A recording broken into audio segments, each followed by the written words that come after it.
Hello friends, എല്ലാവർക്കും ഇഷ്ടം മാത്രം പുത്തൻ പ്രൊമോ വിശേഷങ്ങളിലേക്ക് സ്വാഗതം കേട്ടോ. പിന്നത്തെ ഒരു പുതിയ പ്രൊമോയിലാണ് നമ്മുടെ രചന നമ്മുടെ ഇഷിതയുടെ ഫ്ലാറ്റിലേക്ക് വരുന്നൊരു നിമിഷങ്ങൾ തന്നെ കേട്ടോ കാണുവാൻ സാധിക്കുന്നത്. അപ്പോൾ അവിടെ എന്താ പറയുക, നമ്മുടെ മഹേഷിന്റെ അമ്മയും ആ ഒരു പെങ്ങളൊക്കെ കാണുന്നുണ്ട്. അപ്പോൾ അവർ പറയുന്നുണ്ട്, ഓ കാണാൻ പറ്റിയ കണി തന്നെയാണ് രാവിലെ വന്നിരിക്കുന്നത് എന്നൊക്കെ പറയുന്നുണ്ട്. പക്ഷേ രചന നമ്മുടെ ഇഷിതയുടെ ഫ്ലാറ്റിലേക്ക് പോകുമ്പോൾ അവിടെ ചിലപ്പോൾ നമ്മുടെ ഇഷിതയുടെ അമ്മ നമ്മുടെ രചനയുടെ അടുത്ത് പറയുന്നുണ്ട്, അമ്മയ്ക്ക് തുല്യം അമ്മ മാത്രമാണ്, അമ്മ ചെയ്ത് കൊടുക്കേണ്ട സാധനങ്ങൾ അമ്മ ചെയ്താലേ ഒരു കുഞ്ഞിന് ശരിയാവൂ എന്നൊക്കെ പറയുന്നുണ്ട്. അതിനുശേഷം നമ്മുടെ രചന എന്തൊക്കെയോ ആവശ്യം നമ്മുടെ ഇഷിതയ്ക്ക് മുന്നിൽ വെക്കുന്നുണ്ട് കേട്ടോ. അപ്പോൾ അത് നമ്മുടെ ഇഷിതയുടെ അച്ഛൻ പറയുന്നുണ്ട്, ഇഷിത തന്നെ മഹേഷിനോട് സംസാരിക്കുക, നീ സംസാരിച്ചാൽ മഹേഷ് സമ്മതിക്കും എന്നൊക്കെ ഇങ്ങനെ പറയുന്നുണ്ട്.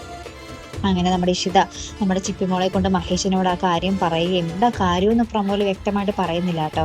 അപ്പം അതിൽ നമ്മുടെ മഹേഷിൻ്റെ അടുത്ത് ഈ കാര്യം പറയുമ്പോൾ തന്നെ മഹേഷ് പറയുന്നുണ്ട്, ചിപ്പിമോളുടെ ഇഷിതാമ്മയല്ലേ പറഞ്ഞത്, ഞാൻ വിശ്വസിക്കാം, എനിക്ക് സമ്മതമാണ് എന്നൊക്കെ പറഞ്ഞിട്ട് ഇവർ തമ്മിലിങ്ങനെ നോക്കുകയും ഒരു പരസ്പരം ഭയങ്കരമായിട്ടുള്ള നിഷ്കളങ്കമായിട്ടൊരു പുഞ്ചിരിച്ചിരിക്കുകയൊക്കെ ചെയ്യുന്നൊരു നിമിഷങ്ങൾ തന്നെയാണ് കേട്ടോ. അപ്പം എന്തായാലും ഇവർ തമ്മിലിങ്ങനെ അടുത്തടുത്ത് വരുമ്പോൾ കാണാൻ ഭയങ്കര രസമുണ്ട് കേട്ടോ. നമ്മുടെ ഇഷ്ടം മാത്രം അല്ലേ, നമ്മുടെ മഹേഷും ഇഷിതയും എത്രയും വേഗം ആ ഒരു ഇഷ്ടത്തിലാകുന്ന നിമിഷങ്ങൾ മാത്രമാകട്ടെ നമുക്കിനി കാണുവാൻ സാധിക്കുന്നത് അല്ലേ. അപ്പൊ എന്തായാലും നമ്മുടെ ഇഷിതയുടെ ആ ഒരു സുചിത്രയും പറയുന്നുണ്ട് കേട്ടോ. സുചിത്ര പറയുന്നുണ്ട്, ഇതൊരു കെട്ടിലേ അവസാനിക്കുള്ളൂ, ചിപ്പിയുടെ അച്ഛനും ഇഷിത ചേച്ചിയും അങ്ങനെയൊക്കെ സുചിത്രയും പറയുന്നുണ്ട് കേട്ടോ. അപ്പൊ എന്തായാലും ഇവരുടെ വിവാഹമാണ് എല്ലാവർക്കും എല്ലാവരും ഇങ്ങനെ ആകാംക്ഷയോടെ കാത്തിരിക്കുന്നുണ്ട് നമ്മുടെ ഇഷിതയുടെ വീട്ടുകാർ. അപ്പൊ അവർക്ക് എല്ലാവർക്കും ഭയങ്കര ഇഷ്ടമാണ് നമ്മുടെ മഹേഷിനെ കെട്ടണമെന്നുള്ളത്. ആകപ്പാടെ നമ്മുടെ മഹേഷിന്റെ അമ്മയ്ക്കാണ് നമ്മുടെ ഇഷിതയോട് ഇപ്പോഴും ദേഷ്യമുള്ളത് കേട്ടോ. അപ്പൊ എന്തായാലും നമുക്ക് കാത്തിരുന്നതിനെ കാണാം. അപ്പോൾ ഇതുപോലെ പ്രൊമോ റിവ്യൂസിനും എപ്പിസോഡ് റിവ്യൂസിനും ഒക്കെ നിങ്ങൾ മറക്കാതെ ചാനൽ സബ്സ്ക്രൈബ് ചെയ്യുക.